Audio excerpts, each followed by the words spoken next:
Silver ஏறுறதுக்கு காரணம் வெறும் அந்த இண்டஸ்ட்ரியல் டிமாண்ட் மட்டும் இல்லை, பல வகை இருக்குது.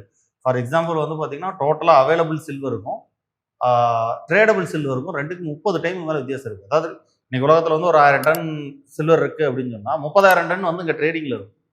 ஸோ இது எப்படி எடுத்திருக்காங்கன்னா லெவரேஜில் எடுத்திருக்காங்க. இப்போ இந்த மார்க்கெட் கிராஷ் ஆச்சு இல்லைங்களா சில்வர், எதனால் கிராஷ் ஆச்சு? கெவின் வால்ஸ்ன்ட்டு வந்து பார்த்தீங்கன்னா ஃபெடரல் பேங்க் சேர்மனாக வந்து அடுத்து நாமினேட் பண்ணியிருக்காங்க. வர்றவர் வந்து பார்த்தீங்கன்னா டாலர் இதே மாதிரி ட்ரம்ப் சொல்கிறதெல்லாம் கேட்பாங்க, டாலர் இன்னும் வீக் ஆகும் அப்படின்னு சொல்லிட்டு தான் எல்லாரும் ப்ரீசியஸ் மெட்டலில் கொண்டு போய் பணம் போட்டுருந்தாங்க. ஆனால் வர்றவர் வந்து பார்த்தீங்கன்னா பெருசாக இன்ஃப்ளேஷனுக்காக இன்ட்ரெஸ்ட் ரேட்லாம் குறைக்கிற மாதிரி ஆள் கிடையாது. அவரோட பாலிசிஸ் வந்து அந்த மாதிரி கிடையாது. ஸோ அப்போ என்ன ஆகும், இனிமேல் டாலர் ஸ்ட்ராங் ஆகும்னு நினைக்கிறாங்க.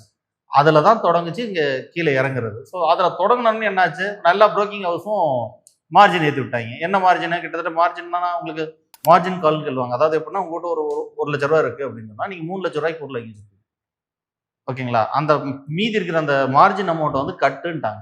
கட்டினோடனே எல்லா ப்ரோக்கிங் ஹவுஸும் ஏற்றுனாங்க. இருக்கிறவங்கலாம் வந்து மார்ஜின் ஹோல்ட் பண்ண முடியாதனால எல்லாத்தையும் விற்க ஆரம்பிச்சாங்க. ஸோ டோட்டல் ட்ராப் டவுன் வந்து வந்துருச்சு. ஸோ இதுக்கப்புறம் என்ன நடக்கும் நீங்களே யோசிச்சு பாருங்க. இது வரைக்கும் ஒரு டிமாண்ட் இருந்தது, அது இல்லாமல் ஜியோ பொலிட்டிக்கலாகவும் டென்ஷன் இருந்தது. ரெண்டாவது டாலர் இப்படியே வந்து வீக்கன் ஆகிட்டே போகணும்னு ஒரு எதிர்பார்ப்பு. இப்போ டாலர் வீக்கனிங் முடிஞ்சு போச்சு. ட்ரேட் வாரும் கிட்டத்தட்ட ஆல்மோஸ்ட் ஃபைனலைஸ்ல இருக்கு. ஜியோ பொலிட்டிக்கலாகவும் ஓரளவுக்கு ஒரு சின்ன செட்டில்மெண்ட்டுக்கு வந்து வேர்ல்டு வந்துருச்சு. மூணாவது ப்ரொடக்ஷன் ஏறிச்சுன்னு வச்சுக்கோங்க, சப்ளை வர ஆரம்பிச்சு. சப்ளை வந்துச்சுன்னா ஆட்டோமேட்டிக்காக சில்வர் கீழே வந்து தான் ஆகணும், ஒன்றுமே பண்ண முடியாது. ஏன்னா அதுக்குன்னு நான் தான் சொன்னேன் இல்லைங்களா, அதுக்குன்னு ஏர்னிங்ஸ் கிடையாது, ஏர்னிங்ஸ் ப்ரெஷர் கிடையாது, இன்ட்ரென்சிக் வேல்யூ கிடையாது, கேஷ் ஃப்ளோ கிடையாது.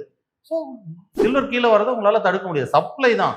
இப்போ டிமாண்ட் இருந்தது ஒரு 2 வருஷமா, இனி சப்ளை இருக்கும். அப்போ ஏறும்போது எப்படி கண்ணா பின்னான்னு ஏற்றுனாங்களோ இறங்கும் போது கண்ணா பின்னான்னு இறங்கிற போகுது.